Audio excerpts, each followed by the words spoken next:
Okay, great. Thank you so much for joining us this morning. My name is Sarah Hines. I am happy to be here with you with Silver Hill Hospital's Community Resilience Campaign. So the Community Resilience Campaign was brought about in 2020, right in the pandemic. So our administration recognized that there would be some significant mental health concerns, both during the pandemic and the aftermath. So we started out working with our own participants, our own staff at Silver Hill Hospital in New Canaan. And we recognized that we were getting such a great feedback that we thought we'd go out into the community and start working with different organizations to educate them on how we can become more resilient.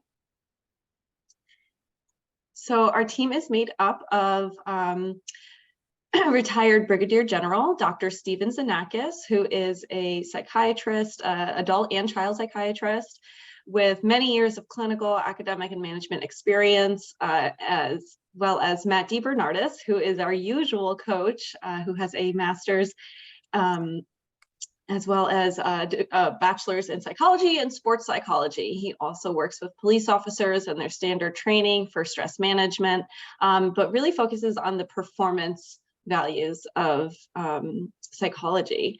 And then I am Sarah Hines. I have a bachelor's in psychology and sociology and an MBA in healthcare administration. I've been working with Silver Hill for about 10 years now. I started out working directly with patients and working on the adult and the adolescent units, the psychiatric acute care unit and the detox unit, working with patients and managing their emotions and trying to get them through their stay there. So what is resilience? Resilience is the ability to bounce back and thrive in the face of adversity. So if we have a tennis ball and an egg in each hand and we throw them both on the ground, we do not want to be the egg that breaks, right? We want to be that tennis ball that's going to rise higher than it was before. So there are a couple different components to resilience. So what is resilience? It is the ability to overcome setbacks, adversity, and challenges to maintain our energy level. It's a set of tools, habits, and practices that can be developed. It's working as a team. It is not denying or ignoring the reality of a difficult situation. It's not having unlimited energy. It's not a trait or a characteristic that you're born with or not. And it's not an individual type of practice. So the principles, the components of resilience are self-awareness, right? Being able to tune into yourself, recognize your own patterns of thoughts, emotions, and behaviors, which is something that we're really going to focus on today. Self-regulation, the ability to control or manage your own thoughts, emotions, and behaviors. Optimism, the ability to be hopeful for the future while still maintaining, a realistic approach. Mental agility, another thing that we're going to focus on today. The ability to see both sides of a story and navigate common biases and thinking traps. Strength of character, bringing the best of ourselves to every situation and leading in a unique way. So this recognizes our own strengths, but it also recognizes our weaknesses and when we really need to ask for help, and maybe recognizing that it's not something that I'm very good at and I should really ask for a little bit of extra help. And then connection, having a strong relationship with others is so important for resilience. So there's the fixed mindset and growth mindset, right? The ability to change, we want to be in that growth mindset. So a fixed mindset, you have skills and intelligence, everybody does. So the fixed mindset is saying, well, this is what I have to work with, and this is what I have to offer, and that's it. The main concern is how they look at the performance and focus, right? Your effort, something you do when you're not good, right? How much effort you're going to put into something, is that in that fixed mindset. Challenges, do you give up or check out and you're just like, well, this is the way it's going to be? Do you take feedback personally? Do you get defensive when somebody tries to give you feedback? And then mistakes, if you make a mistake and you're in that fixed mindset, you hate that mistake and you try to avoid making them, or you don't admit to making that mistake. Whereas in the growth mindset, you have skills and intelligence and you recognize that those can be grown and developed, right? You learn and you're getting better and processing your focus for your main concern, whatever that issue is, right? An important part of learning, you recognize that effort is so important to learning, and that it's something that the more you give, the more you get. When facing challenges, you persevere and you work through it and you show more grit. You like feedback, you use feedback, you encourage feedback, and you learn from feedback. And when you make a mistake, you treat them as a learning opportunity. So if you're in that fixed mindset, that's okay. The good news is you can shift into the growth mindset, right? You can learn how to embrace challenges, how to invite feedback, how to think back to previous experiences and think, well, maybe I'll do something a little bit different next time. You recognize the power of yet, right? I may not be in a growth mindset yet, but I can be. You learn from other people's successes, and you praise effort over achievement. So recognizing that, yes, I made this achievement, but rather than putting all of your praise into that achievement, you praise the effort that went into it. So many of us think straight to kids, right? When a kid gets a great grade on their report card and they come home and they're so proud, do you praise them by saying, wow, great job, you got an A, you're so smart? Or do you say, wow, that took a lot of work. I saw you studying all night long. You asked for help. You've been doing tutoring. I'm so proud of how hard you worked. So a little bit of our self-awareness is recognizing how a stimulus, our thoughts, and our responses all interact with each other. So this is this STR model, and we break this down in every single day, right? All day long we do this, whether we realize it or not. So the S is stimulus. So you think of a stimulus of any event happening during your day. What happened, you know, just the facts, thinking objectively about the reality, who, what, where, why, when, right? Maybe not even why. And then you have a thought, okay? And that thought is what we think in the heat of the moment. It's raw and uncensored without our interpretation. So that thought is about the stimulus.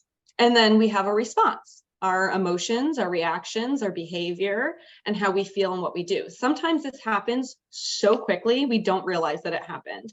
And that's when we get into those thinking traps that we're going to talk about pretty soon. So for an example, the stimulus, you get cut off in traffic. Your thought is, oh my God, what a jerk, right?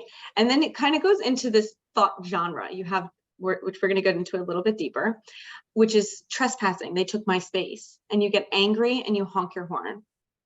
Another thought with the same stimulus of getting cut off in traffic is, oh my God, this guy is going to get somebody killed out here. The thought genre is danger, which you react nervously, you slow down, and you pull away. So some of our thought genres kind of get categorized into loss, danger, trespassing, inflicting harm, negative comparison, positive contribution, appreciation, or future, positive future.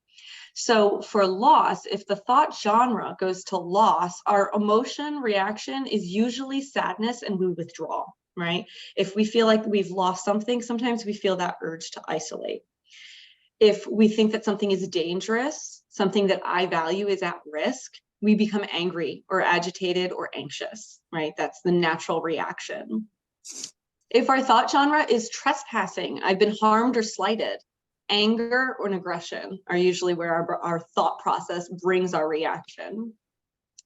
Inflicting harm, if we think I've caused an inappropriate, unnecessary, unneeded harm to someone or something, the natural reaction is guilt and apologizing.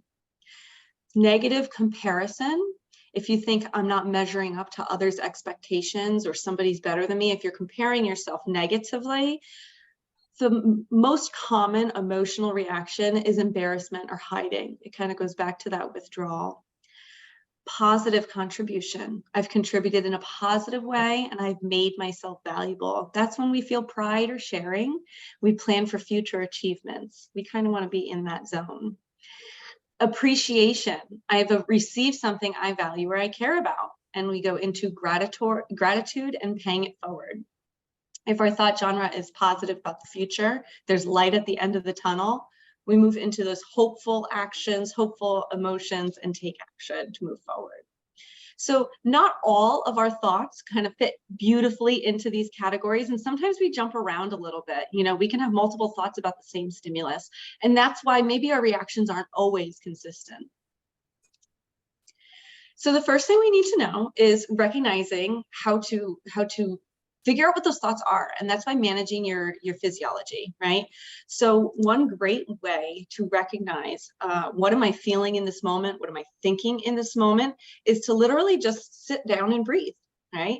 And when we're talking about diaphragmatic breathing, we're talking about breathing deep into the belly. So if you're trying to take a deep breath to calm your body down and recognize what's going on, that's not going to be a helpful kind of breath into that chest and shoulders. You want to think about like a baby sleeping. You see their belly rise and fall. That's what you want to do, right? You want to mimic that and have your belly rise as you inhale and fall as you exhale. Usually, if you're already in that anxious state and you're thinking, oh my gosh, I have this anxious feeling, but I'm not sure what the thought is or where the stimulus came from, a couple of those slow, deep breaths, really emphasizing the exhale in your breath, can help you recognize, oh, you know, it started when this happened, and you're able to go backwards and find what was the stimulus, where was I going with that thought to get me to this anxious state. So as I said, our brains do this very quickly, and sometimes it's hard to catch up. Another great way to manage your physiology, to recognize what's going on in my body so I can manage my own behavior, my thoughts, my emotions, is mindfulness and a body scan. So there's tons of YouTube apps, podcasts, phone apps now. They have the Calm app, there's iChill, and these will take you step by step through mindfulness. All that mindfulness is recognizing what's happening within my body. So it's slowing down. Maybe you could use those deep breaths to get you to a point of mindfulness and recognizing, I have a headache. Why do I have a headache? Well, I'm really stressed out. I'm really worried about COVID. I'm really worried about my family, you know, and I manifest that physically and I get a headache, right? So going through your body and recognizing where is there tightness, where is there discomfort, and maybe trying to breathe into those spaces in your body. If that doesn't work and it ends up getting more intense, you can find a neutral place in your body that maybe isn't feeling so tense or isn't feeling so gripped, and really breathe into the calm, comfortable spot in your body and focusing on that. Refocusing techniques, see 3, hear 3, feel 3. That's a great mindfulness activity to get you back into the present moment. So a lot of times when we're going through these thoughts and these emotional reactions, we kind of get lost in our thoughts and we forget that we're in this exact moment. We're in this chair sitting here, right? I feel my feet on the ground. I'm talking. I can hear my own voice. So slowing it down and thinking again, what is happening in this exact moment? If you're thinking about danger and your body's reacting to danger, are you physically in a space where you are at risk? Bringing yourself back to that present moment can kind of get you out of those dangerous, anxious feelings. So you look around and you say, what are 3 things that I can see right here? What are 3 things that I can hear? And what are 3 things that I feel? I feel the ground underneath my feet. I feel my cushy chair underneath me. And I feel the air conditioning blowing on my skin. Progressive muscle relaxation is another great way to manage physiology. I like to do this one right before bed.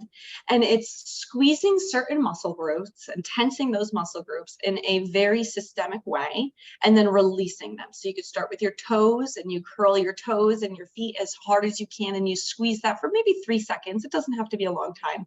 And then you purposefully release it and you feel the difference in your body. And then you move on to your lower legs and you squeeze your calves, and then you release, and then you go up to your thighs, and you can do this all the way up through your body. And then by the time you get to your head and you squeeze your face and you release, your whole body feels relaxed and melted. So we're going to move on to some of the cognitive errors that happen in between the stimulus, the thought, and then that reaction, either emotional or behavioral reaction. Sometimes we get into these cognitive errors. Every single person does this. And these come from either ways that you've learned from other people in your life, experiences. These are very natural defensive mechanisms that our body just comes up with. So one of these is fortune telling, mind reading, personalization, the blame game, overgeneralization, and then forever and never. So some of these are kind of self-explanatory, but we're going to go into each one. And I want you to think about a time in your own life that you've maybe fallen into one of these cognitive errors, these thinking traps, because I know that we all have done it. So fortune telling, it's jumping to a conclusion. It's being absolutely certain about something with little or no evidence. So for example, right, you call your wife, you call her 3 times, she hasn't answered, she hasn't answered, she hasn't answered. And your thought is, oh my gosh, something terrible must have happened.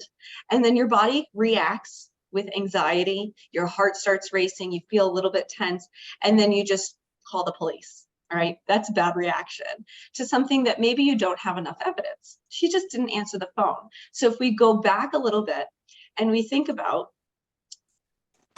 how do I know that it's going to turn out this way? What are the facts? What actually happened? Can I prove that this negative outcome is inevitable? Right? How do you benefit from reaching this conclusion? If you have that thought that something terrible has just happened because my wife did not answer the phone, what benefit do you come from that conclusion? Sometimes you get into that, well, I expected it, so maybe that won't hurt so much. Or, you know, you have that idea that if I can predict it, I can protect myself, when that's not necessarily true.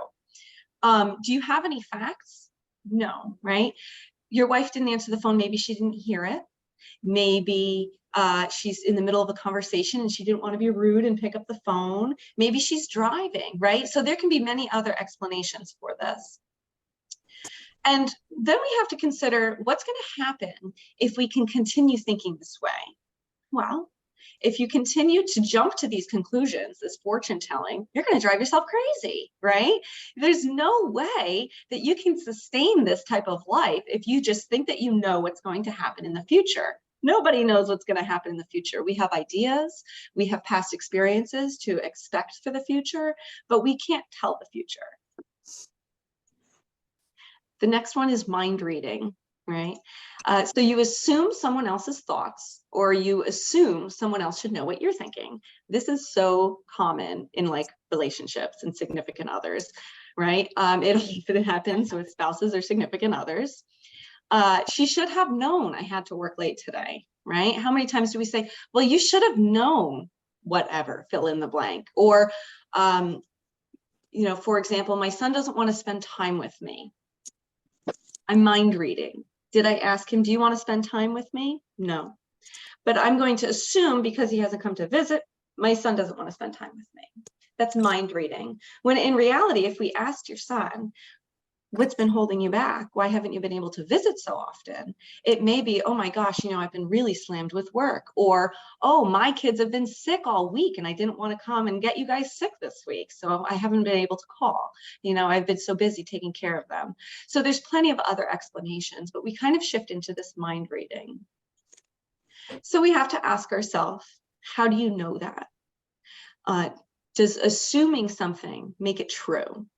And then even though the conclusion reached from mind reading is often incorrect, it's still helpful to try and let go of your need for approval and accept that you can't please everyone all the time, right?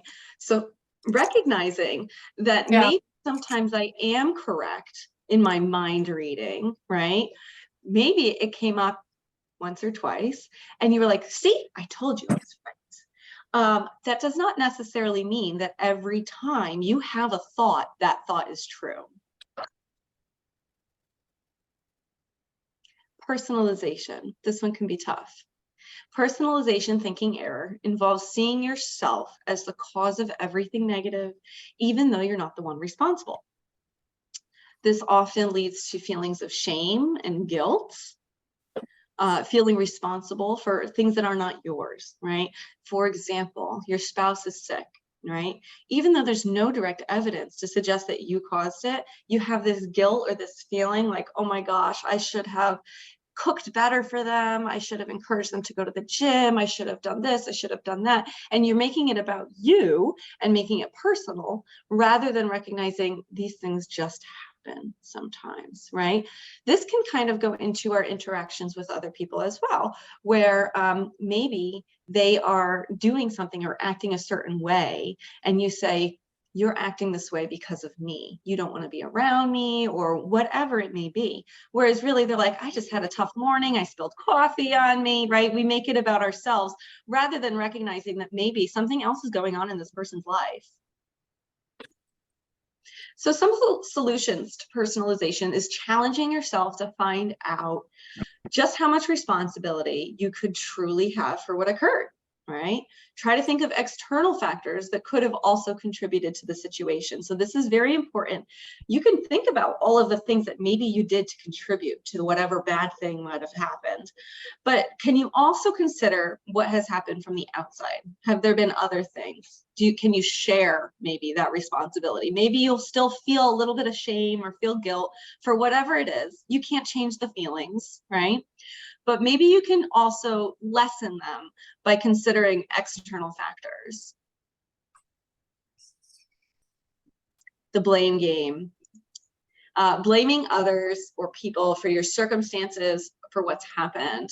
This can lead into a victim mentality, right? If you're constantly blaming somebody else for what's going on in your day, you tend to get into this feeling of, well, I'm helpless, right? I can't do something. You're looking for excuses. For example, I failed my PT test because it was too hot and humid today. Rather than taking the responsibility upon yourself, recognizing I did not perform my best today, and I probably could have done better. You know, maybe I didn't have the energy because it was hot and humid today, but I know that if I had tried a little bit harder, I probably could have done it. So recognizing the times where you probably could have put a little bit more effort into something, maybe you could take the responsibility. So blaming other people or circumstances for what's happened doesn't really help you move forward, right? I was late to work because of all this construction going on, and these people don't know how to drive, right? Going into that rather than, well, I knew there was construction going on because I've driven this route every day for the last week and I've been late every day, right? I could have left a little bit earlier. These people don't know how to drive, but I know how to drive safely, and I could have just taken a little bit of extra time for myself. So some of the solutions are asking yourself, what could I have done to make the situation better? Is there something that I can learn from this? How could I have contributed to the problem, right? Before we were going to personalization and overgeneralization, where we were taking on too much responsibility. But there's got to be some sort of balance, and you want to be right in the middle of, well, did I contribute to this problem? Is there something to blame for me where I can change my behavior going forward? And reflecting on the different things you can take responsibility for in the given situation. Overgeneralization. So one isolated incident has an impact on many or all areas of your life. So a one-time unpleasant occurrence is viewed as a time to assassinate one's character, right? Leading to feelings of hopelessness. For example, you have a bad interaction with this doctor. Then you start to say, well, I don't want to see any doctors because they told that one doctor I saw this one time told me this thing, and I didn't like to hear that, or he was wrong, so I'm not seeing any doctors anymore. You're overgeneralizing by saying, well, this one doctor made a mistake, therefore I'm never going to go to any of the doctors ever again, right? Overgeneralization can really damage you. It can make you feel hopeless, right? It can also cause more anxiety in your future if you're not really looking at every situation as its own and you kind of put this blanket on top of it. So overgeneralization solutions would be to ask yourself, what specific behaviors led to the outcome? Well, I met that one doctor and he was like 30 years old and he had no experience, and he came in late and he was having a bad day. And so, yeah, he gave me some bad advice, or he was wrong about my diagnosis. But then you can think about, well, if I don't see any doctors ever again, how will my life be affected by the situation, right? I'm not going to have very good health. Maybe next time, rather than seeing this young doctor that has no experience, who had a bad day, maybe I can see somebody that really gets me. I can look for a doctor that has a lot of experience. I can see a doctor that has had these types of patients before, and just looking to see if you can find, rather than blanketing one situation, you can find somebody that meets your needs. Forever never. This thinking error, it's also called black and white thinking, is thinking that a negative event will impact and forever. So there's no way to control or change a negative event, right? That's life. We're gonna get thrown some crazy things all of the time. And it can lead to feeling helpless. So if you're considering, I will never recover from this illness or injury, so why try, right? You're going into, well, I'll never do this one thing, so I'm going to be like this forever. I'm not going to put any effort in. I'm not going to try. This can be very, very damaging, right? So you need to ask yourself, what is changeable about this situation? What do I have some control over? Where can I begin to make change?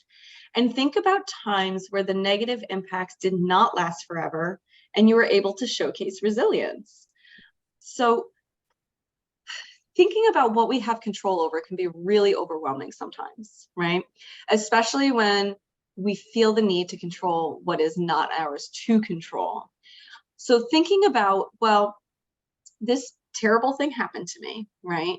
For example, COVID, right? COVID affected a lot of people. And sometimes we considered this is going to be forever, right?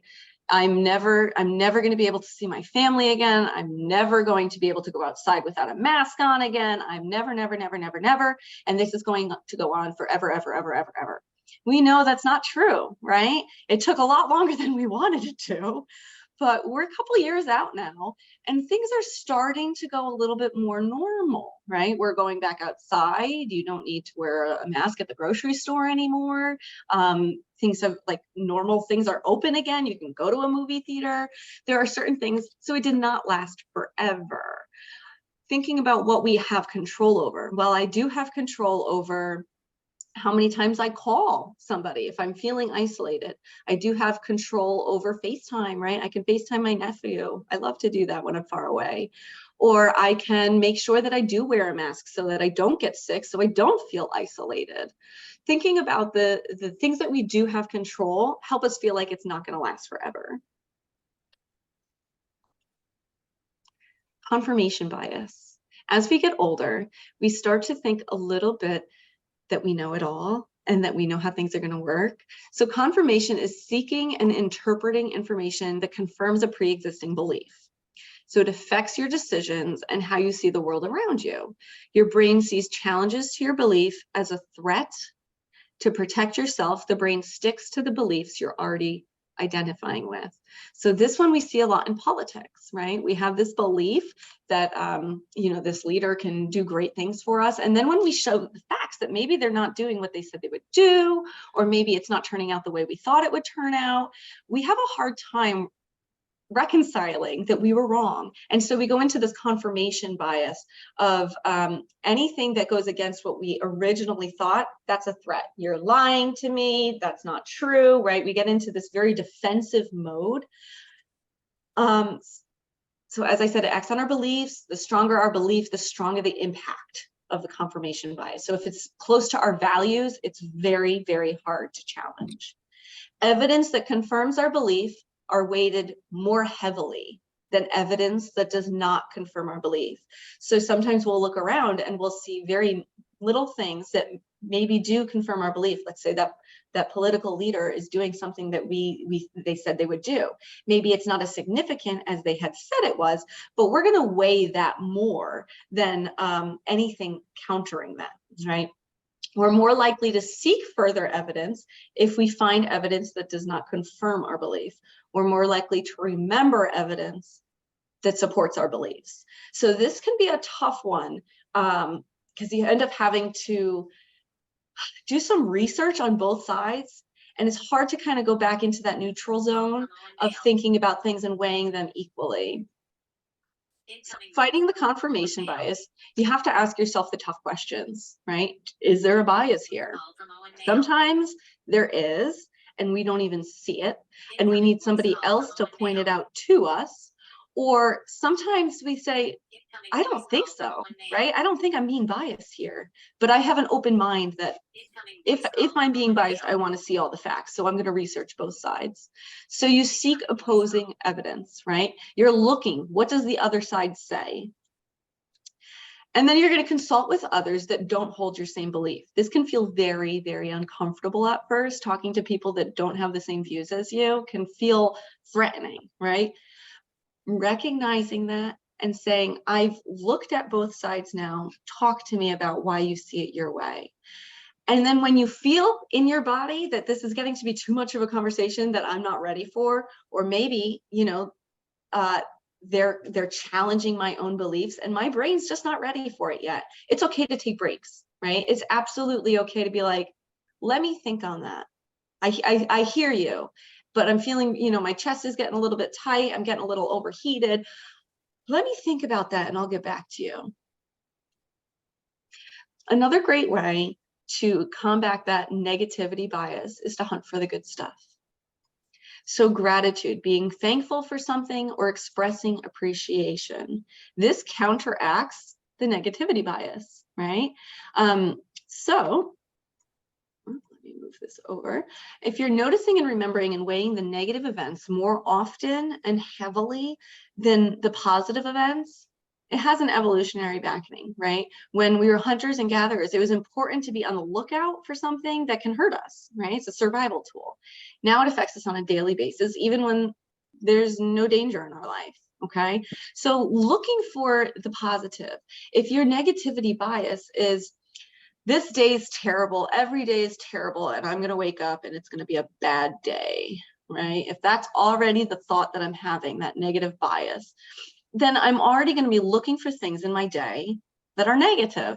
I'm going to say, see, I told you it was a bad day because my coffee is cold. I told you it's going to be a bad day because it's raining. I told you it's going to be a bad, right? You're constantly looking to confirm your belief. So if you're hunting for the good stuff, you'll find that you have a greater happiness. It can actually lower your blood pressure. You're going to feel that isolation and loneliness kind of drift away. You'll be having more optimism, more joy, more pleasure in your day. You'll sleep better, and it reduces depression. So this very little easy thing to implement into your day can have all of these benefits. So a gratitude journal is a great way to combat that negativity bias. You can write down each day just 3 or 4 things that you're grateful for. I like to do this one at nighttime. And you just recognize, you know, these were the highlights of my day. This is why it was a good day, right? Daily reflection. You can put this into a habit that you already have. So every morning when you brush your teeth, combine it with your gratitude. I'm grateful that I had a nice hot cup of coffee this morning. I'm grateful that my dog is cuddling me this morning. I'm grateful for a phone call from my mom today, right? And just think about maybe a couple of things each day and combine it with a habit that you already have so that you're more likely to do it. A gratitude jar, gratitude jar is another great one. I like to do this in like a common area. So annoying. it's like, it's not even, yeah. If everyone can just mute themselves. We'll have questions at the end, don't worry. And sorry, Sarah, your host. So I was trying before to mute everyone. Oh, that's okay, but I could can't. do it. So if you want to mute, and I think I muted everybody. Great. Thank you. So a gratitude jar is a great way to kind of share this practice. So anytime that you're grateful for something that somebody in your life did, write it down on a little piece of paper and put it in that jar. You can do this for just yourself, right? And it could just be this nice jar in your living room that every time you walk by, it starts to fill up with all these wonderful things in your life. And then when you're feeling down, pull something out of that jar and say, oh, you know, I'm having a really hard day. I'm feeling really lonely today. I haven't had anybody come visit me and I'm so bored. You look in that jar and you pull something out and you say, wow, I had a really great time with my grandson last week, you know, and what a special moment. Maybe I can do something that will help us remember that special moment or to keep that going, right? Or you can do this with other people where you can have a different color for each person. And every time you're grateful for that one person, something that they did, you write it on their color, and then you can give it to them at the end, right? Giving thanks is another great way to share that gratitude and to feel more connected to people. You can write gratitude letters, even if you don't send them, which I highly, highly encourage everybody to do, because I've never met anybody that doesn't like to be thanked or have a letter in the mail that says, oh my gosh, you're wonderful. And I'm so glad that you're important to me. And that, you know, sharing that gratitude, I've never met anybody that does not like to feel appreciated. So share it, write it down. And if you don't want to send it, you don't have to send it, right? It's just an extra step for our brain to really to write something down. It makes it more tangible, more real. So it feels more connecting. Nurturing relationships. This is a great way to be resilient, right? And to combat all of those thinking errors that we went through. So being there for others is important, right? When they're down, it's important to be there for somebody. But research shows that it's actually more of an impact when you're there for somebody for their good news. So a key to developing and nurturing relationships is how you respond to somebody's good news. And then, of course, Maya Angelou's quote, people may forget what you said, but they will never forget how you made them feel. All right, so we're going to talk a little bit about how to make people feel connected, feel appreciative. So when we're responding to good news, there are 4 different ways that we usually respond to this, okay? There's passive destructive, active destructive, passive constructive, and active constructive.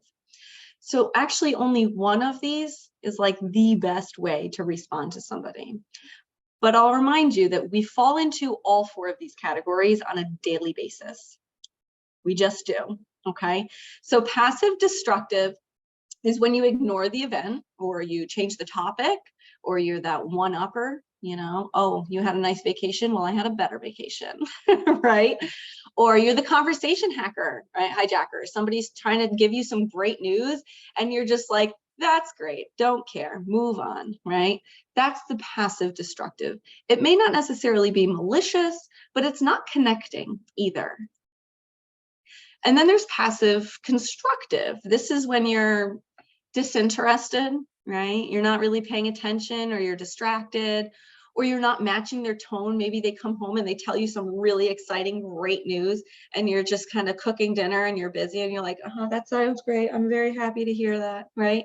That doesn't really make them feel connected to you. That doesn't nurture the relationship. It's a conversation killer. That's when, you know, it just kind of falls silent in the kitchen and you're not really sure where the conversation went. And then there's active destructive, right?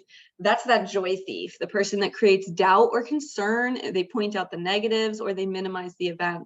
So for example, if someone comes in with some wonderful, happy news, they're very excited, they just went on this great vacation, and they want to tell you about this wonderful vacation they just went on, and you're telling them, well, why did you go on that vacation? I thought you had a lot of credit card bills to pay off. I can't believe that you would do that, right? That's a joy thief. That just immediately drains their happiness. That's the active destructive. We want to fall into active constructive. This is really where we want to be for most of the time. This shows authentic interest. You ask follow-up questions, you elaborate on the experience, and you're the joy multiplier, right? So when somebody comes over and they want to tell you their good news, let's say your grandkid comes in and they say, Grandma, oh my gosh, I got an A on my test. I'm so happy. That's when you say, oh my gosh, did you study really hard? What was the best question? Did you feel really good when you took it? How are we going to celebrate after? You're multiplying that joy, right? This is really where we want to stay as often as we can. So when you go home today, I want you to think about the next conversation you have. When somebody tells you some good news, you can literally just ask them, hey, tell me something good, right? And then think about what's the first thought that comes in your mind, because the first thought is just what you're taught, right? The first thought could be the one-upper. I did this better. I did this another time. Mine was better because I was there, right? Or maybe your first thought is, well, that's not a good idea. You know, you shouldn't have done that. Think of all the consequences. That's active destructive. Or maybe your first thought was, what'd you say? Oh, I got distracted, right? Try to make your second thought into that active constructive, where you ask them questions, you help them to relive that positive experience. So now we're going to talk a little bit about self-care, because I think that a lot of people just have it as this given, right? That, well, you know, I've made it here, but I've never really focused on myself, okay? So self-care is the ability of individuals, families, communities to promote health, to prevent disease, to maintain health, and cope with illness and disability with or without the support of a healthcare provider. So these are the things that you are doing for yourself so that maybe you don't have to see the doctor every day, right? Self-care is the ability to care for oneself and to perform activities necessary to optimize one's functioning and well-being. So I once heard a quote that said, if you don't take time for your wellness, your body will decide a time for your illness, right? So you need to decide a time for your wellness, or your body will decide a time for your illness. So self-care refers to activities undertaken with the intention of enhancing your energy, restoring your health, and reducing your stress, okay? The benefits of self-care are your greater capacity to manage stress, increased resilience, the ability to bounce back, reduce mental health symptoms. So maybe your anxiety or your depression lessen a little bit. And examples of self-care, we're going to go through a lot of examples of self-care, but it could just be yoga, right? Doing chair yoga and really connecting again with your muscles, connecting your breath, and bringing that mind-body connection. It could be meditation, right? You could do a 5-minute meditation in the morning while you're sipping your coffee and you're thinking about, what am I listening to? I hear some birds, I hear the lawnmower, and then how do those sounds make me feel? Well, the lawnmower is really annoying, right? I feel annoyed by that. And just sitting with that feeling and acknowledging it and being okay that I'm annoyed, right? Exercise is a phenomenal self-care. It's good for physical, mental, emotional well-being. It could just be 5-10 minutes every day. You don't need to have a lot of space to do it. You could just do a little bit of stretching. You could go for a nice walk. Any kind of exercise is good exercise, right? Being outdoors, you don't have to do anything outdoors, but just being outdoors shows tremendous health benefits. Sitting outside by a park and staring at some water, it's a beautiful thing, right? Going for a walk in the woods and just smelling the leaves, looking at the sky, watching the clouds. You can sit outside on your front porch and watch the rain. Being outdoors is tremendous for your mental health. And then hobbies, right? Just having something that you do just to do it because you enjoy it. That could be knitting, right? I like to just do something with my hands, and then I have this beautiful scarf to give to my nephew. Having any type of hobby, it could be playing cards, right? Just something for fun that you enjoy that makes you feel connected to yourself. So some of the challenges for self-care are the carer mindset, right? If you're a nurse, I hear this one a lot. Well, it's more important for me to take care of others. I'll be fine, right? I'm a nurse. I don't need to take care of myself. I take care of other people. That's a huge one that we hear all the time. The superhero mindset of, well, I should be able to cope. Why? Are you not a human, right? You shouldn't be able to cope, right? Not without help, not without self-care. You have to do these things in order to be your best. Or maybe you think, I don't have the time, or I have so many other more important things to care about. I'm too busy to take care of myself, to do self-care. Well, I don't believe in that one. I just don't believe it, right? Everybody has 5 to 10 minutes to focus on themselves. Every single person has at least 5 to 10 minutes to do something for themselves. And a lot of times, if you're really too busy, you can combine this with something that you're already doing. For example, you brush your teeth every day, I hope, right? So when you're brushing your teeth, you go over your gratitude list. That's self-care. Or I don't believe I deserve it, or it doesn't help me. That's a tough one because that's challenging that belief, right? That goes back into that confirmation bias. So we're going to look for reasons to believe whatever it is we believe. So our perceived value, I personally believe that every single human being on this planet deserves to take care of themselves. I believe that every person on this planet deserves happiness, deserves a moment of peace. So you have to kind of work to find what works for you. So you can say, well, gratitude list doesn't work for me. I tried every morning and I'm just not feeling the difference. That's okay, right? Find something else. Go down a list. Say, all right, I tried my gratitude, not feeling better. I went for a nice 10-minute walk. I didn't feel any better, right? I'm still tired. Or maybe, I journaled a little bit. Wasn't really feeling it. But all of these things combined, by the end of the day, I feel a little bit better, right? We have to have a list of tools, a whole toolbox that we can go through and say, well, maybe listening to music didn't work today, but calling my sister did, all right? They work for different situations, they work for different moods, and they work for different places, right? Depending on where you are. Maybe I'm at work and I don't have time to just stop everything and do some deep breathing, but maybe I do have time to pop in a headphone and listen to my favorite song really quick and then, go back to my day. Just doing something that's specific for you and nobody else really can change your day. So it's not part of your routine, or it's difficult to start something that I've never done. I hear this often. It takes about 21 days to form a new habit. So if you pick 1 month and you just say, well, every day this month, I'm going to go for a 5-minute walk around the block, all right? Rain or shine, I'm going to get my umbrella, I'm going to bundle up, and I'm going to go outside and go for a walk every single day.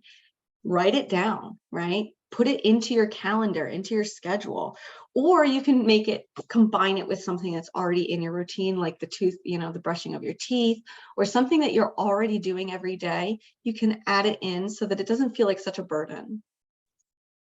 Or maybe it's just not part of your culture, right? Or you don't have the models or the support that you would need to be able to create this type of routine, right?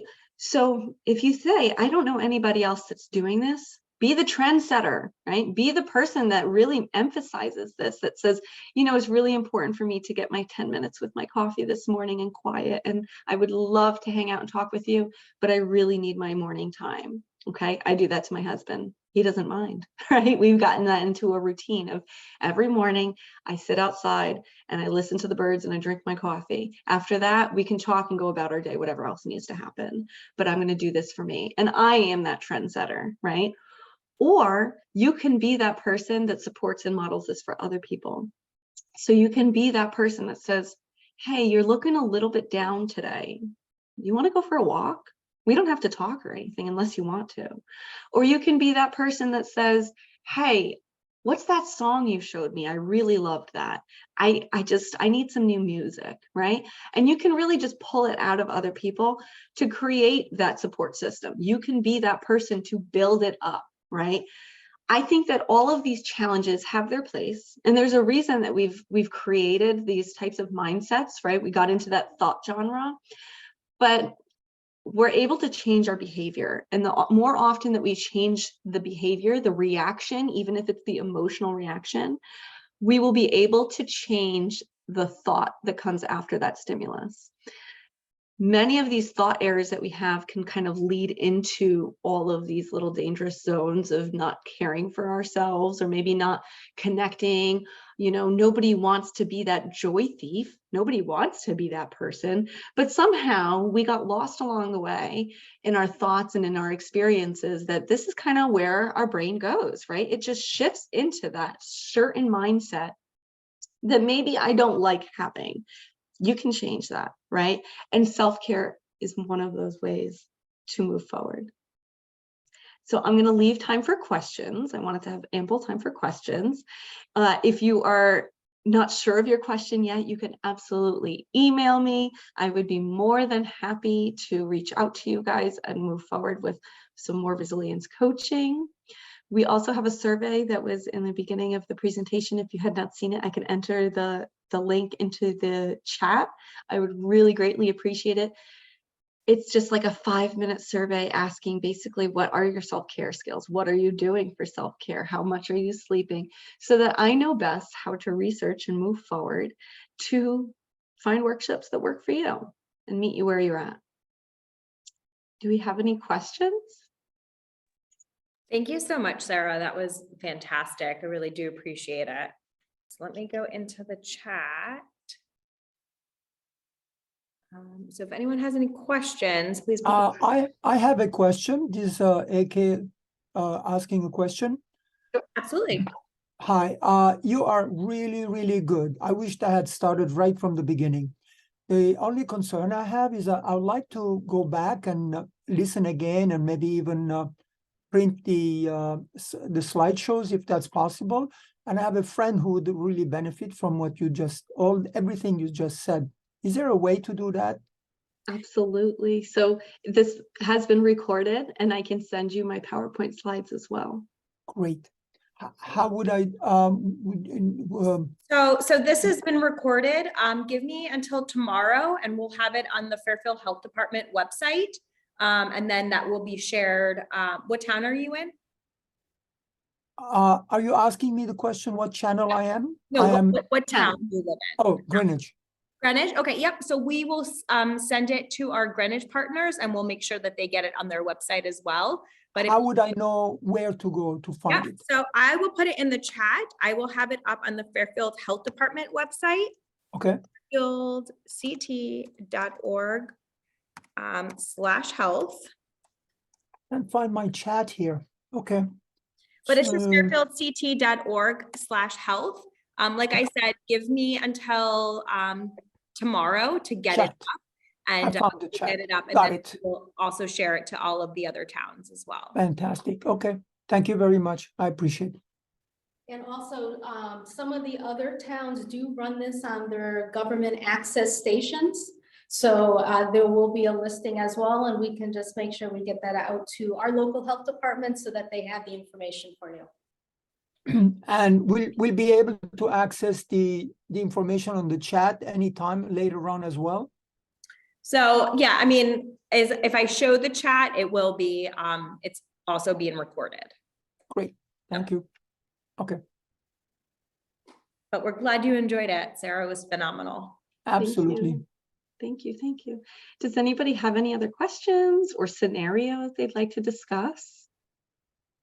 I don't have a question. This is actually a comment. I'm Sue from the health department and just wanted to say thank you. You were phenomenal. One of the things I really liked, one of the tips that you talked about was the gratitude journal. And I think that's so important because we often get so bogged down in our personal lives, what's going on with ourselves, with our families, with our health. Turning on the news is so depressing. And there's so many positive and uplifting stories that we tend not to hear about. And really, I just want to challenge people to find the good in every day because there really is good in every day. And it might just be we got up with a little less pain today, a little less arthritis or whatever it may be. So we really have to try to find the positive and the good in every day because it is there. It just often gets hidden. So I thank you for bringing that up. That is one of my favorite things to do is just kind of reflect on, what happened that was really good. Thank you. Yeah, I think optimism is so important and hard and very hard to find. And that's why we really do have to hunt for that good stuff. We really do have to look for it in the day. And all right, there had to have been something good in this day. What was it? It could be small, it could be big. Absolutely. And I think the journaling is a great way to see it for when you're having a harder day and you really can't find anything to be grateful for. Then you can reflect back in the journal and say, well, all right, I have a couple things I could be grateful for. You could repeat it. It's okay. And if you're a big Yankee fan, it gets very depressing watching those games and going to bed with another loss. Is that the truth? Any other questions? Sarah, it looks like you're getting some praise in the chat. Well, thank you. And it looks like Mike has a question. Do you have any suggestions about structuring your journal?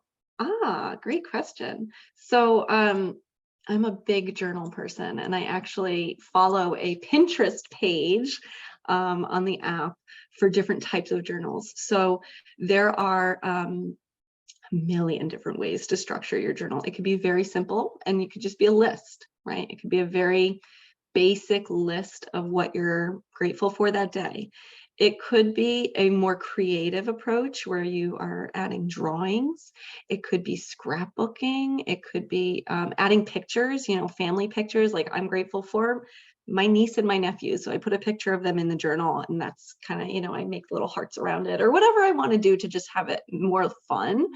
Adding extra colors, you can have it as feelings, right? So when I'm feeling angry, I use red. When I'm feeling calm, I use blue. When I'm feeling anxious, I use yellow. And then I can say, I'm grateful for these things, but I'm also really mad, or I'm also really anxious. And so I have it in that color just so I can kind of keep track of both my feeling and my gratitude. So maybe I recognize that when I'm feeling angry, it's harder for me to come up with things that I'm grateful for. But when I'm feeling calm and peaceful, I'm able to come up with a million things. And just kind of creating that, like really bringing out that self-awareness in your journal. And it's much more blatantly obvious, by having the different colors, or it could just be like a doodling drawing journal too, right? You can add it in that way, and you can just kind of doodle away until you find things that you're grateful for. It could be a reflections journal. It could be, like, dear diary, this is what I did today, right? It could just be spelling out exactly how your day was, and then going forward into that and kind of breaking it down to, like, when this happened, I felt X, Y, and Z. I felt really anxious. I felt really upset. And that way you can break down what was the stimulus, what was the thought, what was the emotional reaction, and then what was the behavioral reaction. So journaling, there are so many different ways to journal. And I'm so happy you brought that up, because there are tons and tons of resources on the websites. If you could just Google like creative journaling, or if you have Pinterest, or if you have Instagram or any of those social media sites, they also have tons and tons of connecting groups, so that you can see what did other people journal, how are they doing it, or you can post your pictures of your own pages, and people will comment and be like, oh my God, that's so cool, I wish I did that. So there's tons and tons of opportunities for that. I hope that answered your question. And Sarah, do you recommend journaling in the first thing in the morning or at the end of the day? I think that's personal preference. I noticed that if I wait until the end of the day, I won't do it. Kind of the same with exercise. I'm just that kind of person. I'm a morning person. And so when I wake up in the morning, when I have my coffee, that's a great time to do it. I usually do like a little meditation and coffee on the front porch, and it helps me center my day, come with intentions for my day. So I could say, today I really want to be a little more patient. I was not very patient yesterday. And so that can be kind of like a moving forward intention of your day with the journaling, versus at nighttime, it could be a little bit more reflective of like, this is what I didn't do. So I think if you know yourself, and you know that, I kind of tend to shift into those guilt feelings or shame feelings, maybe nighttime's not the time to do it. Maybe shift it to the morning, put it in your morning routine, so that it's a little bit more positive and forward looking rather than reflection. You can do that. So I think time-wise, it's really up to you. I just know that habit-wise, I'm more likely to do it in the morning time, versus at nighttime, I'm like, I want to get in bed. I'm too tired, or I have nothing to say. I don't know what I would say all day. But then there's other people I know that at nighttime, they say, well, I've been thinking all day about what I'm going to write in my journal. Like it's been on my mind all day of like, what am I going to write down? So I think it's personal preference. Yeah. Thank you. Any other comments? Let's see. Fantastic ideas, made simple enough for daily life. Loved your review of barriers to do and excuses for not doing self-care and the need to prioritize it and or your body well. Thank you. I think we really do fall into those barriers and excuses. And I think if we can figure out why we're struggling with one of those challenges, you know, if we think about what kind of thought process was going on, where in those, let me see if I can go backwards in the presentation to the, I want to go to the thought genres.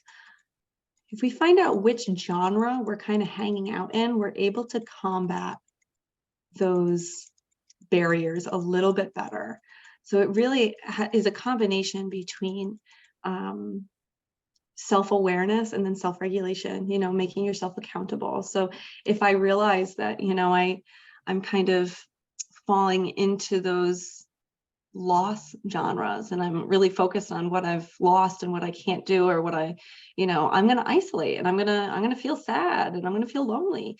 But if I recognize that and I say, wow, I've lost a lot, I deserve a little extra time for myself, you know, I think we can really reframe those a little bit better and to making self-care a priority. Yeah. Absolutely. Any other questions, comments, concerns?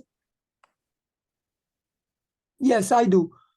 At the all the way on the bottom, Mhm. on the Silver Hill Hospital slide you have right now coming to us, I'm reading in small type sources, and then MC Bright, Master Resilience Training at the in the US Army, American Psychology, and then numbers. Does that represent where you have done your research on some of those topics, or specifically Yes, this so page? that's the journal number, the identification, the edition, and then the pages that it was found on. Yep. Cool. Thanks for So a sharing. lot of my job is to do the research end of this and to find what are the best practices and the best models so that we can put together. Good I think places Matt actually came up with this one actually. with the what? I think Matt, our other resilience coach, I think he's the one that actually found this source. Oh, okay. Okay, I understand. Yeah, two of you. Great. Thank you for sharing that. Absolutely. Okay. Anything else? Well, Sarah, I want to thank you and Silver Hill Hospital. Really do appreciate it. This was a fantastic webinar and really great information. So I'm excited to get it up on our social media and our website to share it out with people. I also want to thank our towns in Region 1 and specifically the Bigelow Center for Senior Activities here in Fairfield for hosting it today. So thank you to everyone involved for putting on such a great event. And again, thank you, Sarah and Silver Hill Hospital for everything that you were able to provide today. Thank you so much. I appreciate you. Thank you guys for joining us today and spread the word, self-care. Yes, thank you so much. Thank you. Bye. Thank you. Bye.